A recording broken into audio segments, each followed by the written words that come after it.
I like, click, subscribe, do all that. You already know what time it is. It's Netflix time. This movie's called 1922. A farmer pens a confession admitting to his wife's murder, but her death is just the beginning of a macabre tale based on a Stephen King novel. So I've always wanted to do this movie. It came out in like 2017. It's about an hour 42 minutes long. Spoiler alert, let's get it. So it starts off with this guy walking to the Magnolia Plaza. Yeah. This guy by the name of Wilfred. He starts listening into the walls. I guess he's listening for rats. But why rats though? It doesn't look like the place is dirty, right?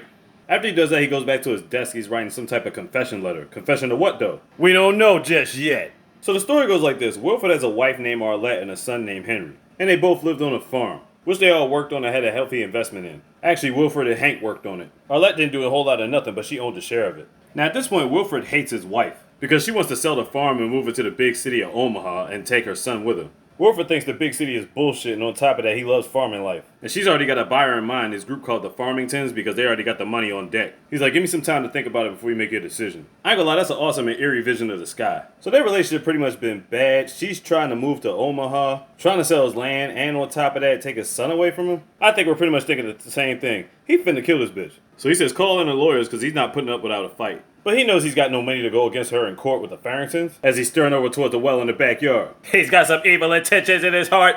So even if he does feel that way, this is where he's about to get more incentive. He catches Henry downstairs making out with this girl named Shannon. And he really likes this girl and all that. So we're thinking to ourselves, he's actually considering killing his wife and he wants his son to be on his side. Now, how's he going to do that? He tells him that his mom wants to take him away from him, and obviously he won't be able to see Shannon no more if they go all the way to Oklahoma. Or Omaha, or wherever the hell she wants to go. So once Henry is on board, Wilfred lies to Arnett and tells her, like, yeah, he's willing to sell the farm and all that. But really he's trying to get her into a false sense of security. She's so happy, she's celebrating, they end up getting her drunk, takes her upstairs to bed, and she's passed out drunk. Meanwhile, the guys are ready to carry out their plan. Henry wraps a bag over his mom's head, and Henry slices her throat, done, deal, dead. Willard sliced her throat. Yeah, it's a wrap, man. They went through with it, they did it. And now we go back to real time and see what that confession letter is really about. It's about him killing his wife. Afterwards, they drag her outside and going towards the well. But Henry passed out dragging her there, and Wilfred dumps him in the well. Damn. Once Henry wakes up, he tells him to get some cold water and some buckets, and he complies with the request. They clean up the bloodstains and all that, and it's done. Will goes back to checking for the well. He sees that the cloth was unraveled with a bunch of rats flying around it. It's like, damn, dude, you should have wrapped it up better. Yeah, it's fucking disgusting. So my question is, what is his plan? How's he gonna keep covering this up? So the next day, a guy by the name of Mr. Lester shows up working for the Farmington spot. He's a little concerned why Arlette hasn't gotten back to him yet. He gives him some story about how she took off and he doesn't know why. Mr. Lester wants to check the house, but him and his son's like, nah, we got work to do. He backs off for now, but they know he's gonna be back. He knows he's gonna bring the sheriff because he's thinking to himself, like, this deal was too good to pass up. And now all of a sudden she's gone, they're gonna be like, something ain't right. Alright, y'all, this shit is wild right here. So because they haven't used this well in years, it wouldn't make sense for them to all of a sudden fill it up with water or whatever like that. So they get this cow. They put it over top of the well, break the wood so it could fall straight through. And because it was still making noise, he put it out of his misery. Then they filled it up with dirt. And then of course after that, the sheriff shows up. He lets him in to inspect the house. He tells them that she only took a briefcase full of stuff. He was like, well, she still got dresses in here. He was like, well, she only took the best dresses that she wanted. Then there was a pair of stylish boots that she left down there too. He tells her that she had her own stylish boots that she had that he can't find around here. Then the sheriff asks him about a cow, and he's like, man, we had to put old Bessie down, put him in the well. He's like, you can come take a look or whatever like that. The sheriff's like, nah, I don't really have no time. So that was his reason for giving him that random ass story. I guess he just knew he wasn't going to look back there after that. That way he wouldn't be concerned with the well since it hasn't been working in a while anyway. But you'd have to know the people to know if that shit was going to work. Anyway, as they get back to farming life, this is Shannon's father. They do work out there and he just happens to live next door. Shannon goes to Will and is concerned about Henry, thinking that, telling herself that he's been acting different. And he reassures her that everything's just fine. After a while, Will's starting to see things. He goes outside to check on the barn, and he sees a rat coming out of a tunnel. Come to find out, that same tunnel leads to the well. So Will's like, man, I gotta sew this shit shut.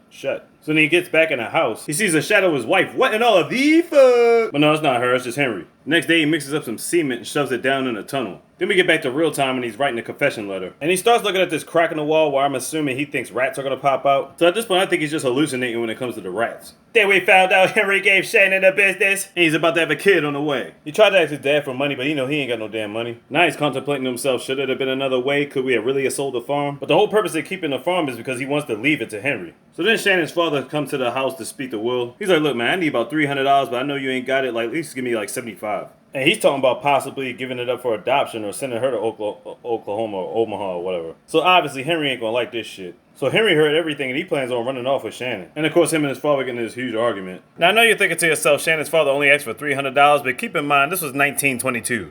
So the next day, once Henry left for school, Will looked around the house to see if Arnett stashed any money or whatever, and he found some in one of her hats. It was like $40. Then he goes to the bank and tries to take out a loan, but the guy's like, hey, you got some roofing you want to fix or da-da-da-da? Basically trying to sales pitch him into taking out more money. Once he gets back outside, he finds out the truck is gone. And Henry left a note saying, I guess you know where I'm going, don't look for me or I'll tell him what happened. And he told him he loved him, but now Will realizes that he's all by himself in his house. So him being by himself, he starts getting paranoid, he starts seeing rats crawl across the floor, but they're not even there. Then the sheriff come by the next day and said there was a robber in town. He said whoever the kid was stole like $23 and then dipped out. And he's probably insinuating that it was his son. So Will's like, man, my kid's not like that. He's a good kid. Sheriff like, all right, okay. Sheriff goes about his business. Will starts drinking. He starts seeing things that are not there on the ceiling. He goes back to the bank, takes out that bank loan for $750 to keep him straight through the wintertime. When he gets back home, he digs for something in the closet, and a fucking rat bit him on his hand. Stomped his ass out. Now, I thought the rat wasn't real at first, but then when I seen his hand after the fact, I was like, oh yeah, that shit was real. Then we flash back to real time. It shows where the hole's broken open and the rat's just sitting there laughing at him. I don't think that one's really there. I think he's just seeing stuff. He got bloody money. Symbolism, nigga. Then he got some medicine which I was supposed to have his hand from getting infected. Then he pretty much spent half the money on drinks. Getting cold in that winter house. And his hand was even worse. It was all the way fucked up. Then he's at the point where he starts seeing stuff again. But his head really playing tricks on him because he sees his wife walking towards him like, oh shit. Then he falls down the steps into the basement. And she's at the top of the steps with a bunch of rats. As she gets closer, she starts telling him stuff. She starts telling him what's going to happen in the future. He tells him that Henry's on his own. He was the one that robbed the store. He used that money to pick up a gun. Then after that, he was the one that robbed the bank. At the Catholic home, Shannon's waiting to give up her child. Henry breaks into a car that helps get Shannon up out of there. They rob another spot and they're now called the Sweetheart Bandits. Remind me of some Bonnie and Clyde shit, right? Especially with the outfits they have on. Look at that. Tell me that's not some Bonnie and Clyde shit. They got to some little spot out here. Got into a fight with the guy that owned it. Probably killed him. They were at a restaurant. Cook looked at the paper,